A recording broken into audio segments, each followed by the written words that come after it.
Hey, it's Mike with Become the Night, and welcome to the first episode of Mike. The music snob.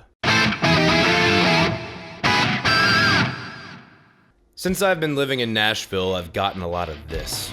Are you a musician? Where I promptly respond, yes. I could tell because you have long hair. Like every guy with long hair is a musician. That's like asking a Chinaman if he eats with chopsticks. I mean, yeah, he probably does, but it's still offensive. So then they'll proceed to ask me, what kind of music do you play? Or then I proceed to uncomfortably answer with, progressive metal. And then they uncomfortably answer with, cool. But more like, what is this hipster talking about? So I am here today to answer your question, what is progressive metal? Our tale begins in 1960, when rock was the shit. All the cool kids were jamming out to the Beatles, the Rolling Stones, the Doors, Cream, and a bunch of other bands that are now classified as classic rock. Most of these bands, with a few exceptions, did not have a traditional music background,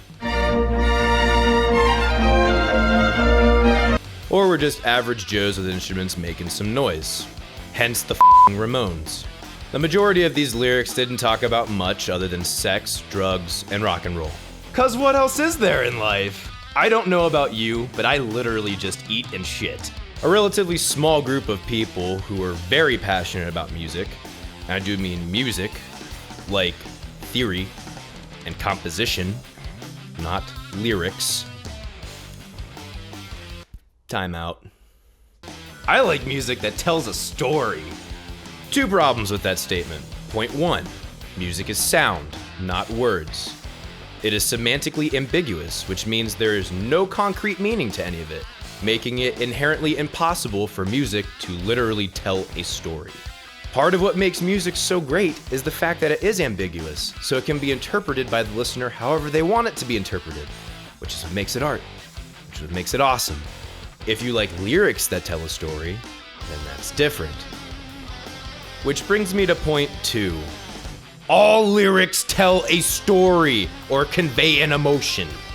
While not all of them do it well or are not conveyed properly to their audience, the fact is, words make a story. Which brings me to point three. If you like stories, go read a book. Time in. This small group of people who were extremely passionate about music, which during that time was mostly classical and jazz, I shall refer to as muses. The muses of the world pretty much thought that rock and roll was just mindless garbage. And for the most part, they were right.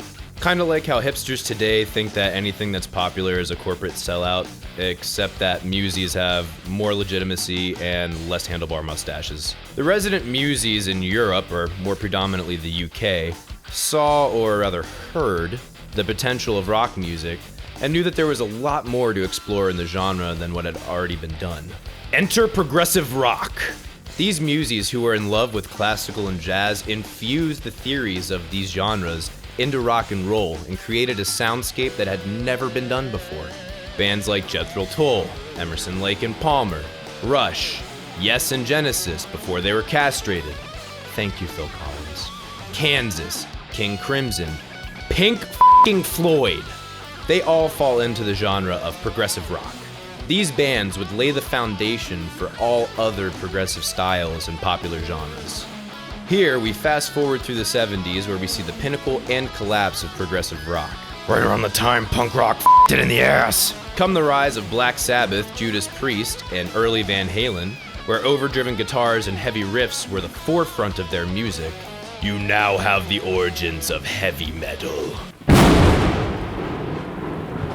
Heavy metal focused more on overblown guitar tones, emphatic beats, crazy guitar solos, and lyrics that talked more about society's woes and rebelling against the system and Satan.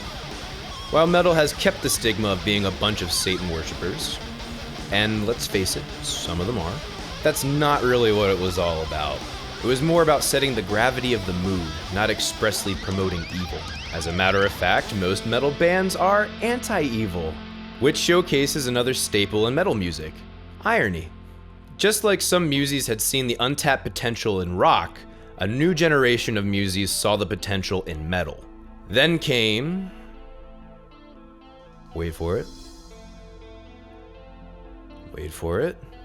Progressive metal! While several prog rock bands touched on the idea of progressive metal in the 1970s, it wasn't until 1982 when Queensryche hit the scene and officially made it its own genre. Others followed in their footsteps, such as Fate's Warning and Majesty, who are also today known as Dream Theater, one of my favorite bands of all time. You should definitely go check them out. They're pretty amazing. These bands took the heavy, pounding aggression of metal and fused it with classical and jazz theory to make what we know today as progressive metal, laying the groundwork for future bands to do the same. For a well-rounded listening of the genre, I recommend that you check out these bands: Dream Theater, Opeth, Periphery, Tool, and Baroness.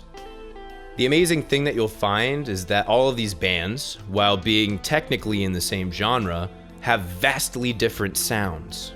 Even one artist will have an album that sounds completely different from the rest of their catalog. That, for me, is the beauty of progressive metal. It has the intensity and passion of metal, but isn't bound by the conventions of the genre, so the artist is free to basically do whatever he wants. It gives the artist more freedom to express many more emotions that other genres just don't have. Typically, in popular music, each song is one emotion, one message. And that's fine. That's totally cool. Not everything needs to be extremely complicated. Sometimes things are just cut and dry. But for me, and for others, we want more. We're complicated people with eclectic tastes and want the full gambit of emotions in one song. You want your music to tell a story? Listen to Metropolis Part 1 the entire way through. And then write in the comments below 5 emotions that you experienced throughout that entire listening, because I guarantee you probably felt more than 5. So in conclusion, progressive metal is metal, fused with classical and jazz theory to elevate it, so the artist can have many more levels of expression. I think that about covers it. If I missed anything or you want to tell me what you thought, email me at idon'tcarewhatyoutthink@.com. This has been Mike, the Music Snob. Thanks for watching, and until next time, keep rocking on.